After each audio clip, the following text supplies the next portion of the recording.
Hello, everyone.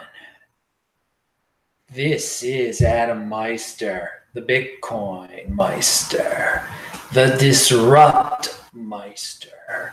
Welcome to the Beyond Bitcoin show. Today is March the 23rd, 2019. Strong hand. Unconfiscatable. Bitcoin is the next Bitcoin.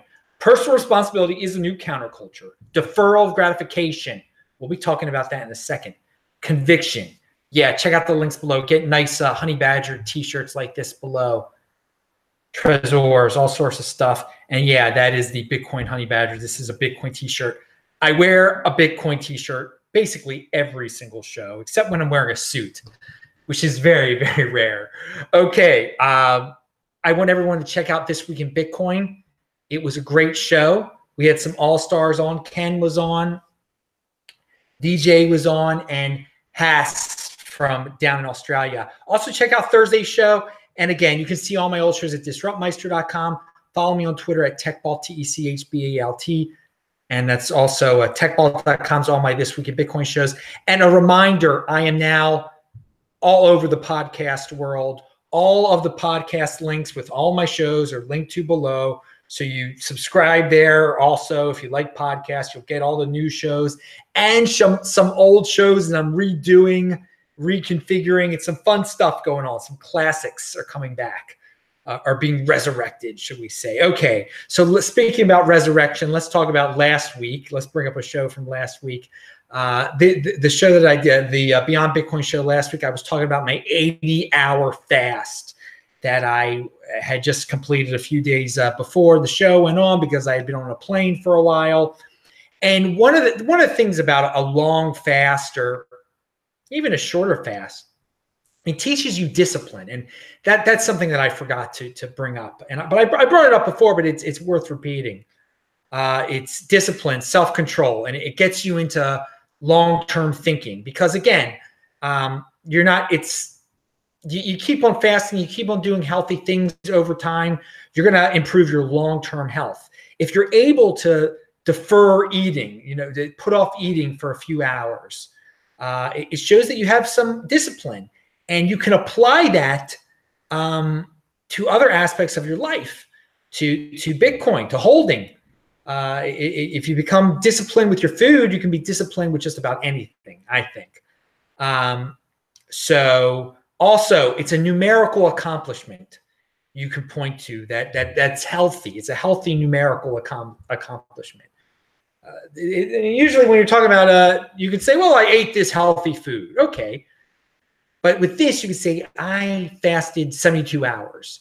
I fasted 90 hours. I fasted 46 hours. It's easy. It's easy to understand. It's easy to convey the information. I like numbers. I'm a numbers guy. Okay, pound that like button. Let's talk about voting. There's a lot of propaganda that surrounds voting. It really glorifies voting as the ultimate deed. I mean, that's how that's what it's become in America. And again, there were some people that were disenfranchised back in the day, and they got the right to vote, and people fought very hard for them to get the right to vote. And then since they've gotten the right to vote, I think a lot of people have blown it out of proportion, like it's such a powerful thing to have the right to vote. And it isn't that important, to tell you the truth. It really, there's better things in life than voting. Being a good person, being kind to others. And there's just this glorification, and it's actually giving up a little bit of your personal responsibility, voting. You vote, and you're appointing a leader to make decisions. And to glorify that putting someone on a pedestal, I don't know, that it shows you that in this world that we live in today, where personal responsibility is the new counterculture, where dependence and blaming others and scapegoating and depending on others is the culture, why voting would be so glorified in today's society. So don't think it's that important. It isn't. A lot of people think, if they go out there and vote, it's going to make such a big difference in their lives, that they're actually doing something proactive for themselves, that you're actually giving away power a little bit. You're giving away responsibility. You're saying that this sociopath over in DC, you trust them to make very, very important decisions, and that they should, and that they are very important decisions, because some of the decisions are not important at all. That they should figure out your life for you. That's what I see voting. Voting has become that. Like, there's so many people that are just so mindless out there that think they're going to vote, and then someone's going to rule their life for them. Someone's going to take responsibility over their life, and it's not them. So I'm not into this glorification of voting. People just screaming, when it comes time, election time, remember to vote. Just vote, vote, vote, vote. No, don't. You can vote. You don't have to vote. Don't glorify it. You're better taking personal responsibility over your own life, and being productive, getting into Bitcoin, learning, studying. I think expressing, so many people out there have great ideas. Everyone has ideas. Everyone has ideas that they should express. And I think instead of expressing their ideas, they vote and they let other people come up with ideas for them. And that's kind of sickening. So people aren't into expressing ideas or learning anymore. They want to they just want to sit in front of the TV and let other people make the important decisions. And that's what voting is boiled down to today, the glorification of voting, at least. All right, I was thinking about that when I was earlier, the voting propaganda that you see out there. I think when I was running, I think of a lot when I'm jogging around the streets of LA. Oh yeah, we're going to talk about Los Angeles in a second, since this is my last weekend in Los Angeles for a little while. I got to go back to Baltimore on Wednesday. I leave here. But let's first talk about Fox News, this story. What is this story here? Oh, yeah. Harvard-educated Time magazine writer who said she and AOC have never experienced American prosperity. They were roasted by Fox. Okay, so this woman, I think she's born in 1990, and AOC is born in 1989, actually. And the woman born in 1990 makes a claim that they have never experienced American prosperity. I mean, it's just amazing that we live in such a prosperous time, and things get better every year. So the claims become more ridiculous every year because people become more comfortable every year. And when you're comfortable and when you can say the most ridiculous things in the world. That's part of being comfortable. That's part of living in the greatest time in the history of mankind. That you can say ridiculous things like that.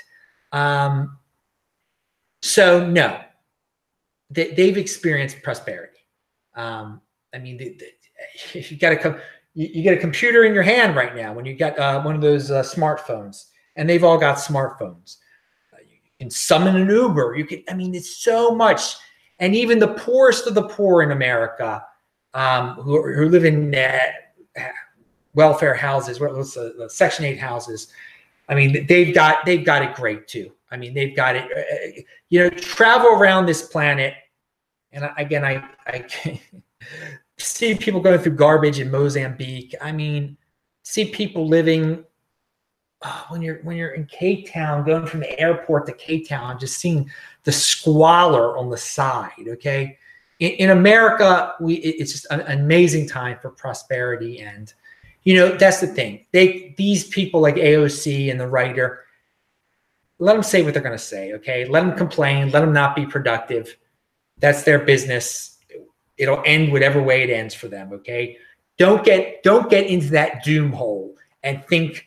And put yourself have an attitude where you think things aren't good, because then they're not going to go as well as they could go for you. But trust me, compared to most people on earth, they're going pretty darn well for you. Keep a positive attitude. It's There's no shame. There is no shame in living in this time of abundance.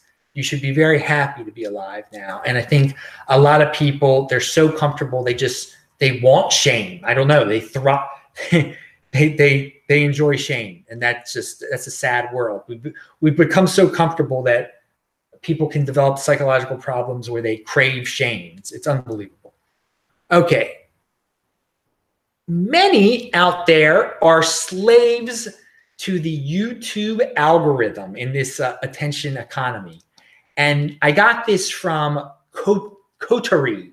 And I mentioned this dude last week because he had a video. He hadn't posted a video in a while. And he posted another great video. And I think it was in the last 24 hours, or 24 hours or so. It's called YouTube Algorithm Now Crafts the Public Political Narrative. And in the second half of the video wasn't as good, but when he's talking about this, that the YouTube algorithm now crafts the public political narrative, it crafts a lot of narratives out there, in so many different realms out there. So many people who just want to get hits on YouTube they know what brings the hits, what pictures, what topics to bring up, so they follow what YouTube dictates. I mean, and YouTube doesn't directly say it, but you can figure out what YouTube promotes, what is popular. And or you can go the other way and post whatever you want to post. And if people watch it, they watch it, whatever. But most people are so addicted to the attention that they are going to try to do whatever is best for the hits. And you can see that in men's groups. You can see that in the cryptocurrency stuff. Everyone's got. If you talk about the latest ICO, if you've got some fancy graphic, I mean, it's pretty ridiculous. But hey, that's just the way. So when you see a lot of stuff on YouTube in the political realm, I mean, they're following a pattern. They're definitely following a pattern. And one can say, well, it's a little scary that people are just blindly bowing or slaves to YouTube's algorithm. Yeah, I mean, but that's the way of the 80% world. People don't want to think. And the thing, if you're a thinker and find the stuff you want to find on YouTube, there is great stuff on YouTube that doesn't go by that algorithm, that doesn't try to fit in. Fitting in is overrated. That's what I've always said. So I thought his video was very good. So check him out. He definitely does not. He definitely doesn't go by the algorithm. He doesn't try to follow the algorithm and write fluffy stuff that's going to get the hits. Whatever the popular thing of the day is, he definitely does not do. And if you're familiar with this channel, neither do I. I do not go. Fitting in is overrated. Pound that like button. Okay. Now, there's a lot of people out there. We're talking about people feeling shame, and then at the same time, we're living in this time of abundance and some amazing technological sophistication out there. But some people have become disconnected to real life, and they have become lonely. And I've always said to people, I'm your friend. Email me, whatever. I'll write. Yeah, I like all you people. If you're good people out there, and you feel like you're lonely, here I am. The internet can make people who are lonely feel like there are other people out there that feel for them. But something else that can really get you some real life connection that I hadn't thought about it much until I was here in LA. And as a few of you know, I've been going, I got to go to synagogue every day to say the Kaddish for my father of blessed memory. And there is a synagogue I've been going to, a very small one, just around the corner from where I'm staying. It's on La Brea, right near Pink's, right near the hot dog place that I mentioned in another show. And, the people there have been so kind to me. They don't know who I am. I mean, they know the main reason I'm coming there and everything, and inviting me to their homes. And I'm just a stranger in LA. I'm some dude from Baltimore. And it's just, so my point in bringing this up is if you feel lonely in the real world and you are a religious person, I would say, go to your church, go to your synagogue, go to your mosque, go to your whatever it is, your Hindu temple, I don't know. But get in touch. And then some of you are going to say, well, I don't believe in God at all. And, that's your prerogative and everything. But hey, if you're lonely, dude. There are some people, you'll find something in common with people at a place of worship. I mean, they really are accepting people. I've got to give them a lot of credit. And, go back in your history. You are a member of some religion back somewhere. And maybe you don't. Again, it's just a suggestion out there. I know there's a lot of people that are lonely. I'm not saying to believe in God. I'm not saying to believe in what I believe in at all. I'm just saying I've been going to this. There were synagogues in in Israel too. When I was going to the synagogue, people were so nice. And back with Chabad in Baltimore, and again, it's hey, it's something to do. It's real life, real in-person contact. And I think a lot of people are missing that today. So you can go to these hang out in these environments, try it out. I mean, maybe it's something for you if you are a lonely person. Just a suggestion out there. And I'm not saying believe in X, Y, Z. I'm saying if you're lonely, they are definitely friendly people out there. Hey, and if you're poor, there are definitely friendly people out there too that are in these religious communities. If you're poor, go to your religious community. Ask them for some support. There are definitely some people that will support you emotionally, financially. And it would be great if the world moved in that direction a little bit more instead of everyone depending on the government. There used to be charity. People would depend on charity. And there are some very generous people in communities out there. So that's a start, getting to know your local religious community. But again, you don't, or you can be lonely, or you can, again, I think in person, over the internet connections can make a person feel somewhat more in touch and like they have friends out there. You do. I used to believe, and I've said this before, that you can only have real life friends, but you can have internet friends too. You really can. It's amazing what technology has done. So try it out. And again, if you feel bad about yourself or whatever, email me. I'll say hi to you. I pound that like button. I don't like people who watch my shows to be lonely. They tell me they're lonely. I mean, I read so much stuff out there in comment sections. It's amazing. It's amazing how disconnected people have become, and just they feel alone and lack of meaning. There's just now I'm rambling a little bit, but let's go back to Los Angeles. So when you're on the streets of Los Angeles, like I am, when I'm running around, hang on. One other thing. Avoid mediocrity. Avoid mediocrity. That should be a new saying of mine. And when I was in the synagogue the other day, I don't even remember what the rabbi was talking about exactly, but he was saying, some people think the base level of a person is they do good and they do bad. They do the same amount of good and they do the same. That's the base right there. And then under the base, is people doing all sorts of bad, and over that base is people doing all sorts of good. But the base level is the person does bad, the person does good, half and half type of thing. But the rabbi said that a great rabbi in Judaism said, no. Your base level has to be all good. All good. That's the base. And from there you move up. From there you become a better person. You aim for doing all good. That's your base level. Mediocrity is you do bad, you do good. That's boring. That's mediocrity. You don't start with mediocrity. You start above mediocrity. And if you start above mediocriity, you're gonna do well for yourself. So I really like that. I thought that was a great way of looking at life. Don't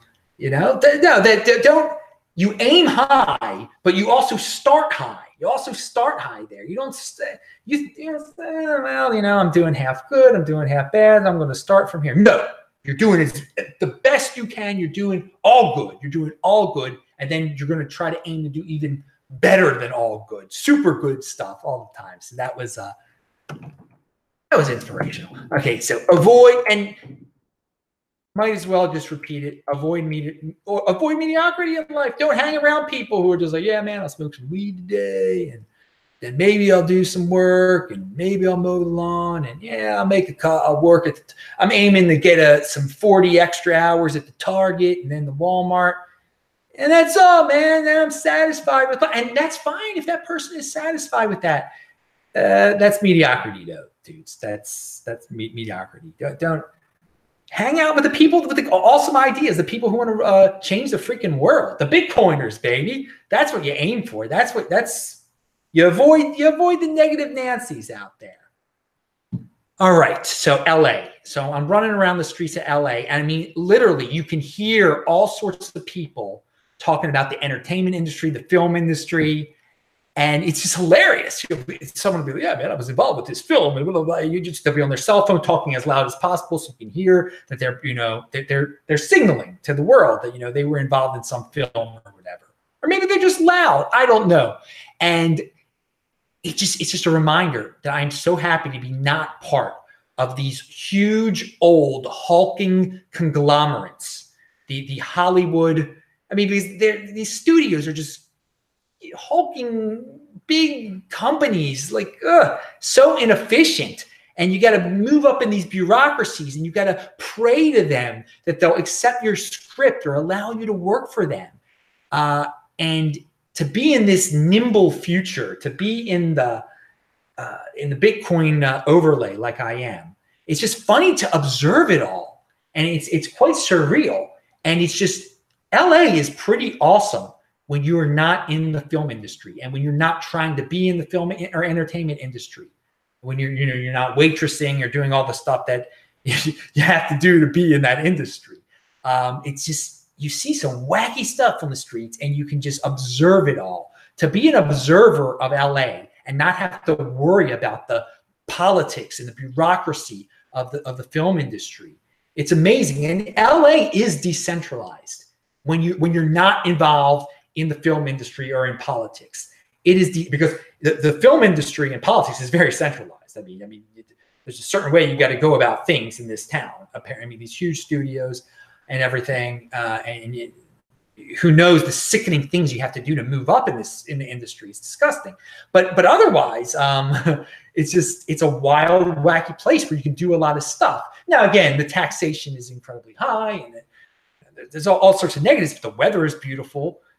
There are some creative people out there, and there's some beautiful scenery and inspirational stuff. So I enjoy being in LA. I do enjoy being in LA, but I can see how it is the boulevard of broken dreams.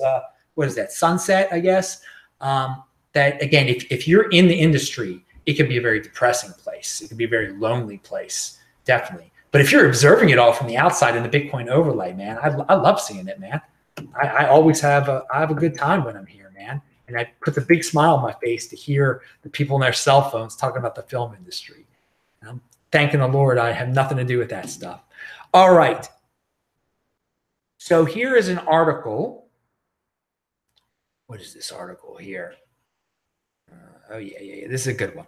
How the shift from information scarcity to information abundance is transforming commerce, education, and politics. And that article is linked to below. And yeah, we are now in a time of information abundance, and it's a beautiful time. It's a beautiful time, but there's some of it out that's complete noise. I mean, we used to be in a time when there was only ABC, NBC, CBS. You'd have to go to the library, you'd get a magazine. There'd only be a few magazines. You couldn't read every book. You'd have to get the books. It was hard to get. Now everything's at the tip of your fingers, on your phone, on your computer, all sorts of information. It's just great, but that means there's a lot of noise. So you have to figure out to be, you could be a Bitcoin millionaire, right? You got a lot of Bitcoin, you're a Bitcoin millionaire, right? You have to become a productive information millionaire, where you are able to determine what's noise and then find the productive information and only focus on that productive information. And once you have that, once you're able to identify productive information, you can become quite wealthy in many different ways. Much more efficient in your life. So again, there's some information overload out there, definitely. But it's information abundance, and there's some really good information. But you got to be able to tune out that noise and all of the conspiracy nonsense. And so there's a lot of it can just bog you down. A lot of it might seem really interesting, and it's like a little fairy tale, this conspiracy stuff. But you'll become very unproductive. So become a productive information millionaire. Another thing, and I think I mentioned this before, you get rid of the desire to signal, you will save money. Okay. So in this age of information of abundance, you can learn so much about different products and understand, what products do you really need and what products are just completely overpriced and are overpriced because people are willing to pay that much to signal to others that they're awesome. I've got this Jaguar, I've got this Lamborghini, I've got this house in XYZ neighborhood. You don't need all that stuff. The only reason you want all that stuff is so you can show off to other people. Get rid of that need. Get rid of that need, that desire. By the way, going back to the information, you learn, there's so much, there's the health information out there. If you're able to figure out what the productive health information is out there and you apply what you've learned, you can become such a healthier person. You won't have to go to the doctors as much at all, maybe, and that saves you money. So there's people in the old days, you got all your health information from your doctor, and he could lead you astray. He in the modern era, they try to make money off you. They try to get you sicker. Some of them, unfortunately, some of them don't even mean to do it. They're so set in their ways. They're not willing to learn in this age of information abundance. So I know it sounds scary, but you can become your own doctor in this. But again, you got to figure out what's real and what's nonsense out there. But again, it's out there. It is out there. Just get rid of the noise. Just like I say, get rid of the crypto noise. And there is a lot of crypto noise out there too. All right. So we talked about that. Yeah, so I realized on Tuesday that the NCAA tournament was starting, the basketball tournament in the United States, the college basketball, and how, especially when I was in college, I love that stuff. And I have not watched an NCAA tournament game in years now, in a few years. And, I'm talking about wasting. That is a waste of time, dude. Such a waste of time. And it's gambling also. Most people are only get into this tournament stuff to gamble. And then they watch the show, they scream when there's the upset, and you get drunk at the bar. And anyway, everybody ends up losing you get into a big pool, and whoever gets the best tournament score, wins all the money. Well, you end up losing. It's a way to throw away money. It's a way to throw away time. I'm glad I'm not in it. Back in the day when I'd be worrying about Maryland and whatever and this, that, and the other. Now I'm reading about Bitcoin. I'm doing shows, much more productive. This is great stuff. You're transferring the YouTube shows to podcast, making money off of that. Yeah. Instead of betting $25 on these games, you make $25 off the podcast or whatever it is. So yeah, just that's more mainstream. My comments on the mainstream there, which is everybody's got to watch the NCAA tournament. No, not everybody watches it. Definitely not everyone watches it. I sure don't. So Bados, and again, I'm not a political dude, but I've talked about this Bados dude. And one of the things that's just come out about him, which is, it just shows you the mainstream media that the mainstream media is just basically an opinion piece column now. They're not trying to be impartial. When he was running against Ted Cruz, they had some information about him. About some things he posted on the internet when he was much younger, when he was I don't know, part of Greece. He said weird things about women. Or I don't even know all the stuff he said. He was young, first of all, but they didn't bring it up. They knew about it, and the guy on purposely did not bring it up. But now they brought it up. Now that he's running for president, and not all the mainstream media likes Kamala Harris, they brought it up. And of course, it's not really having an effect on him anymore because we've already entered like a time in politics where like the dudes in Virginia, I mean, the governor, the lieutenant governor, and the third in charge, they did much worse things than what Beto did. And that's totally forgiven. So now, I mean, you can basically do anything in the past now, and it just, I mean, this is just a development in the last few months now. Everyone gets forgiven now. You know, about a year ago, people still weren't forgiven. Well, I mean, the Kavanaugh thing, they weren't going to forgive him. I guess it depends who you are. But the point is that Beto is now is going to be attacked by some of the media, but he raised a lot of money the other day. And so they got to take this dude seriously. So they might like Kamala, but they created this dude by saying, you know, he was the next best thing to Swiss cheese or whatever. And you know that he could beat Ted Cruz, and he's from Texas, so that's important. They created this dude, and now they can't take him out with the information that they had on him that probably could have taken him out back in 2018. Oh well, who knows what the Democrats are going to come up with to run against Trump? I think it'll be whatever happens. Don't worry about it too much, but it does show you that the mainstream media does not have as much influence as they once did. And that's a good thing. That is a good thing, and that's what I talked about before when we're talking about the information abundance out there. You don't need the mainstream media. Unfortunately, there are still people who are hooked on watching their TVs. I guess they're of a certain age too. I mean, eventually the 50-year-olds will be 80-year-olds, and then 100-years-olds, and then they won't be around anymore. And you know, the mainstream media will be a thing of the past, or it'll morph into something on the internet. I mean, again, the YouTube algorithm, they'll just be the YouTube algorithm. That's what the mainstream media is turning into, the mindless YouTube algorithm. Oh, well. There'll always be something for the 80%ers, right?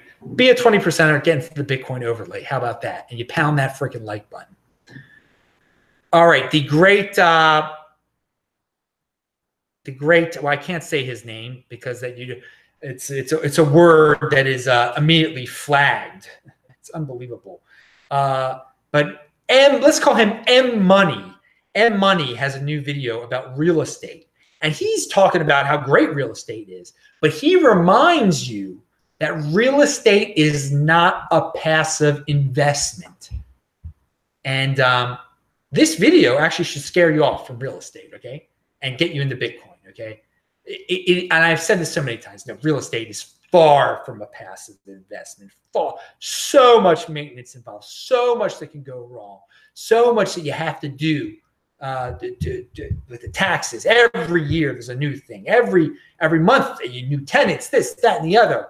Not passive at all. Bitcoin, you put it on the Trezor, you forget about it. You don't even have to claim the forks if you. Now again, if you claim the forks, then you're not being passive anymore. But that's fine. That's fine. It's not like how active you have to be with real estate. My God. So yeah, Bitcoin is basically a passive investment. There's no insurance fees you have to pay every year on it. No inspector that comes to inspect your Bitcoin every year. So you watch that video, and you probably won't want to do real estate afterwards. You want to do Bitcoin. He doesn't bring up Bitcoin at all on it. But for me, it's the thing of the future. It's so easy compared to real estate. And so real estate's stressful, man. Real estate is stressful. Again, all of you know, I was involved in real estate in the past, and when I think that, I just get a huge smile on my face that I do not have to deal with any of it anymore. The lawsuits that could happen. My God, I praise God every day that no one ever sued me. I mean, the things, anyone can make up anything about you. You could live in a house in the middle of nowhere and someone can sue you because they tripped on your driveway or something like that.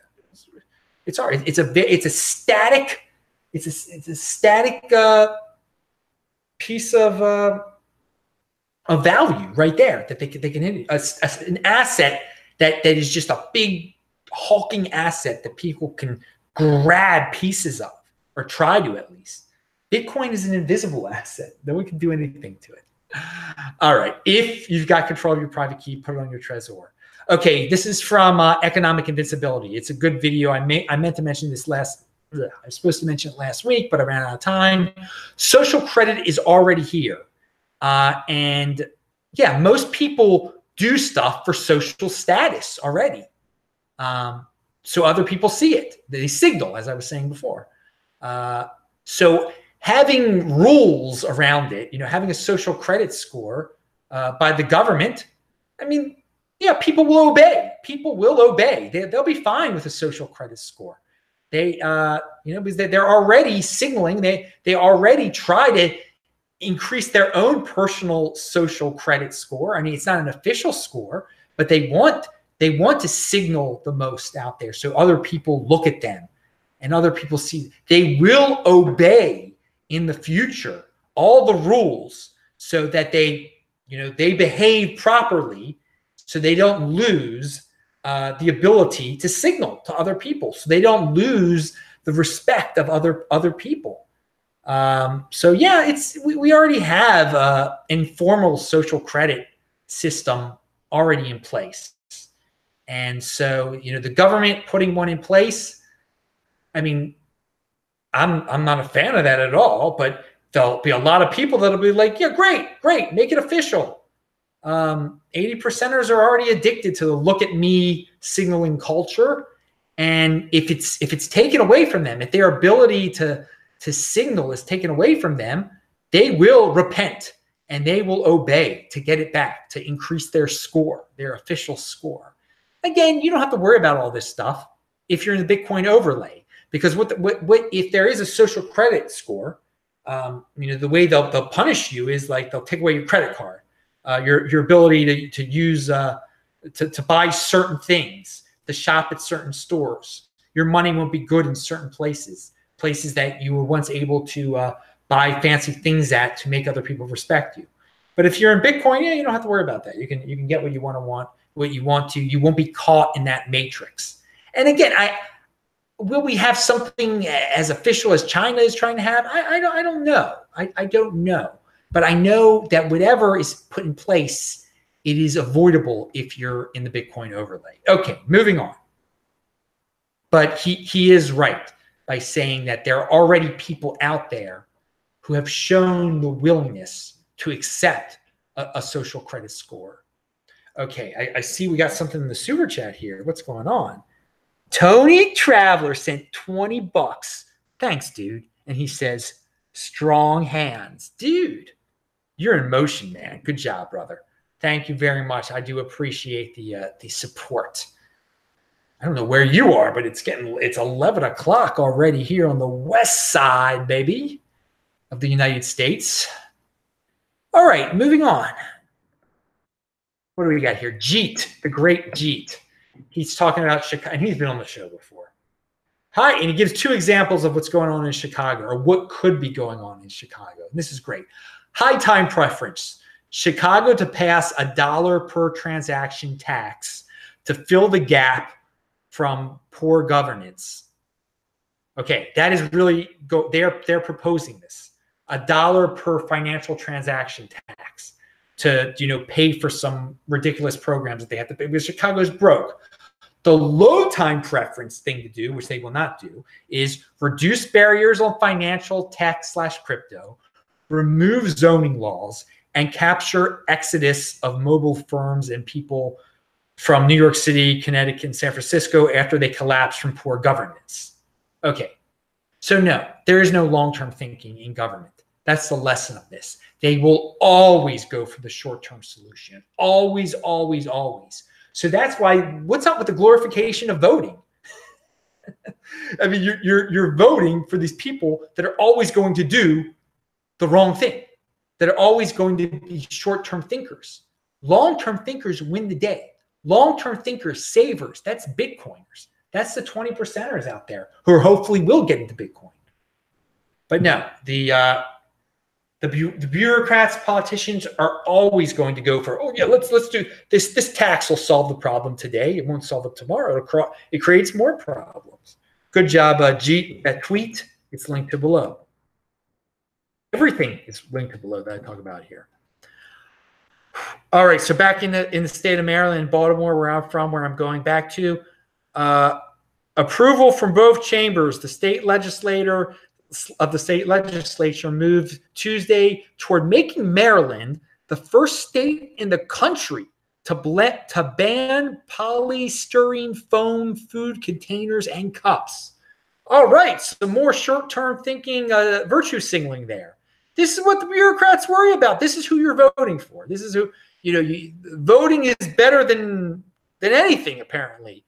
And this is what your voting gets you. People who worry about styrofoam, banning styrofoam cups. That's the big issue for the politicians in the state of Maryland. What a world. What a world. And and again, they what did AOC and her friend say earlier about the prosperity? I mean, we live in such a time of prosperity that the government is only worrying they're dealing with styrofoam.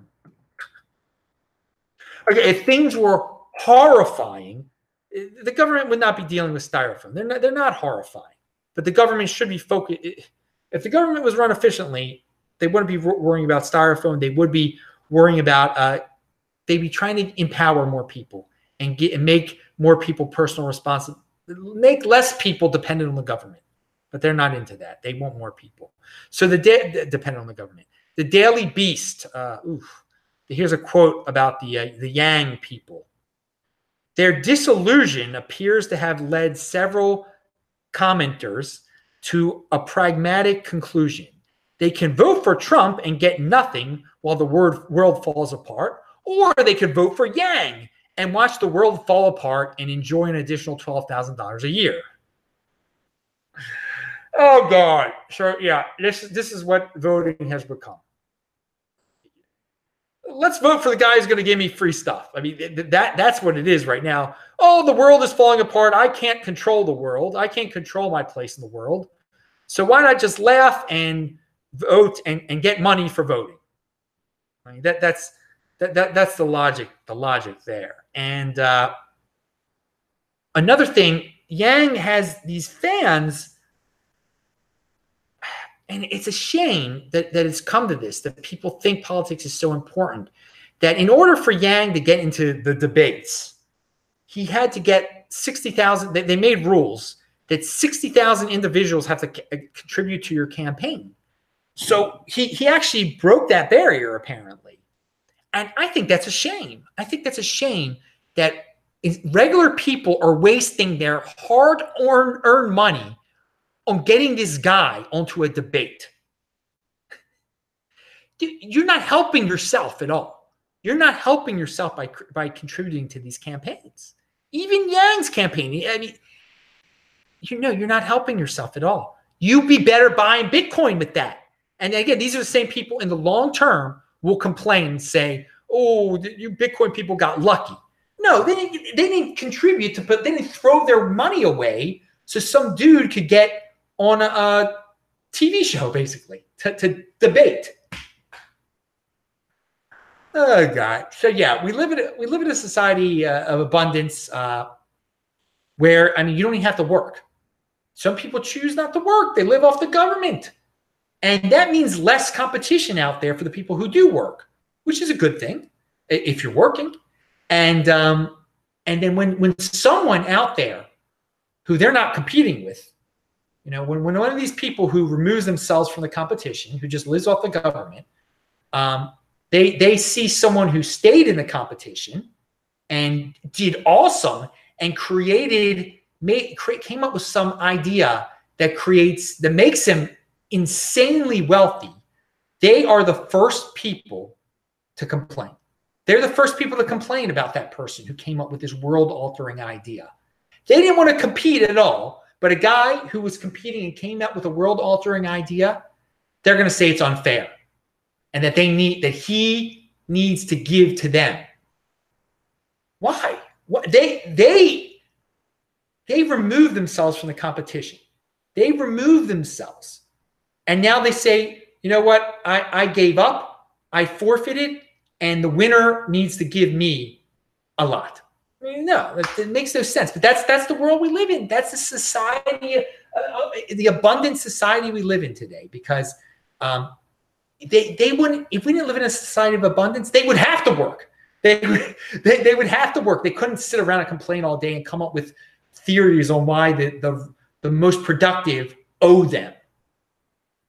All right, college is a farce. This is on the Ben Shapiro show. He brings up the controversy where the wealthy and famous people paid for their kids to get into colleges, bribed their kids into colleges, not based on their knowledge, just based on their bribe. And the only reason they wanted their kids in college, not so their kids could learn, but so their kids could fit, so they could brag to their friends. It's a way to signal, my kid went to USC, my kid went to Harvard, my kid went to wherever they feel like they can fit in at a cocktail party. They were gonna pay their way to get their kid into. And then when you see their kids, one of these women's kids is a beautiful girl. I mean, she's probably, I don't know if she's beautiful on the inside, but on the outside, she's a very attractive young woman. And there was a video of her talking about how excited she was to go to college. She's already doing really well. She's like a model and she's got all these Instagram followers. Why she would even want, there's no reason for this girl to go to college. She's making money off of her looks and off of her attention in the attention economy. She's making money off the 80%ers. There's no reason for this girl to go to college. But in the video, she actually admits, yeah, so when I go to USC, I can party, we can pre-party before the game. She's just in it for the social club. And that is what a lot of what major universities have become, are social clubs, for way for kids to just party and to do things in excess. I mean, it's, I can't even say the words. And then for their parents to brag about them. No one cares about, I mean, not no one, but few people. So in the mainstream, they just want to go to college because that's the thing you do. That's how you fit in. That's how you're cool. You can do cool things and your parents can brag about you. They're not into learning anymore. They're not going to college to make money either. They're not to better themselves to make money. They're just in it for the 4-year vacation. Now, again, if you can admit that, then okay, I guess that's your thing. I mean, because college is really good for that these days. It's really good for partying. It's really good for being popular and being in sororities and all that nonsense. But is that the most productive use of your time? It's not even the most productive use of this hot girl's time. It's not even the most productive use of her time. The most productive use of her time would just be, banging away at the Instagram or whatever she does, showing the world how hot she is and making money off of it. But I guess she needs it. But I think she even mentioned that she wouldn't be at college very often. So she's using college as a vacation time. She even knows that, it's just vacation away from my main business and everything. So yeah, don't feel bad if you don't go to college. It's not a necessity. It is definitely not a necessity. Don't feel guilt. But we've gotten into this society, into a way of thinking where everyone must go to college. If you don't go to college, you're a loser. No, that is not it. That is definitely not true. And this just shows that college is frivolous. There's not much meaning behind college anymore. You could go. I mean, you could go for the right reasons, though. But again, you go for access to the library, let's say, but no, everything's on the internet anyway. You can learn the same stuff on the internet. Maybe there's a specific professor, a great teacher that you really need to get to know in person, and that's why you go to college. I don't know. But I mean, now Jordan Peterson teaches over. You can get all his lectures online. I don't know. Everything's being revamped because of the information abundance out there, and I think that's great. So, college might just become daycare for 18 to 22-year-olds. And if your parents want to pay $50,000 for a year for you to be, for the college world to say that you're great and you're awesome and you can do drugs and you can drink and you can do this and you can party and you can whatever, that's your thing. That's what the new college is: partying and daycare for 18 to 22-year-olds. All right. Finally. First of all, Chris K sent $5. Tomorrow is my 2-year anniversary of first buying Bitcoin. It's been a wild ride, but after a few years being a no coiner. How now I am a golden holder. Pound that like button, Chris K. I like that, man. I like that a lot. Hold on to that Bitcoin. And it's never too late to start. You know, people are saying it's too late now. Oh, the price, it's no, dude, it's so early. It's so early. We'll look back. I hope you're watching this video in the year 2025. God, who knows what's become of college by then? Oh my God. All right. But yeah, Chris K, thank you very much for the $5 super chat. I do enjoy it. Anyway, I do want to say, again, with the information overload that's out there, or the information abundance, we've already had people that say that the New Zealand thing really didn't happen, that it was fake, that it was staged, that it was planned, it was this, it's all out there again. It was a setup. You know, that's one of the sad things about all the information, because people can put out the most ridiculous things in the world out there. And that is the most ridiculous thing. And it can just show you that, you know, it's only been a week or two since it happened, and people can already make up lies about it. And if they can do that and people can believe it, I can't even believe anyone can believe it, but people do believe it. If something happened a week ago and you can completely lie about it and convince people, think about, you know, what happened 70 years ago and how people just, I mean, deny the horrific things that happened, or deny the things that happened on 9/11. And you just, I mean, it's amazing the stories that people can come up with, the conspiracies that people can come up with. And I don't know why they do it. They want attention, I guess. They want to feel important. They want to feel special, that they know the real truth. They made up their own little real truth there. That's false. And it's amazing how now things can happen a week ago and people can make up a new narrative around it that's completely false, and people believe it, and people want to believe it for some unknown reason. You know, terrible things happen, people. There are bad people in this world that do bad things, and they don't do it because they're part of some grand conspiracy or something like that. So it's, you know, there's some bad people out there. All right, finally. So yeah, guys, don't believe everything you read out there. Don't. Just because someone comes up with a creative explanation of something, it's good to. It's not good to jump on to insane ideas. How about that? All right, finally, and you should be able to tell the difference between something that is completely embellished and twisted and lies, and the truth, especially when you see it happen right a week ago. Finally, and yeah, and not everything's few things are a conspiracy. Oh, God. Finally, have you ever seen anybody try to escape capitalism? That is a tweet from Pedestal. Have you ever seen anybody try to escape capitalism? And that's in response to all the people trying to escape Venezuela now. All right, dudes. I am Adam Meister, the Bitcoin Meister, the Disrupt Meister. Remember to subscribe to this channel, like this video, share this video. Check out the links below. Pound that like button, bang that bell button. We'll be back with the One Bitcoin show on Sunday. A new show every day of the week here. I'll say hi to you dudes in the chat. Good night.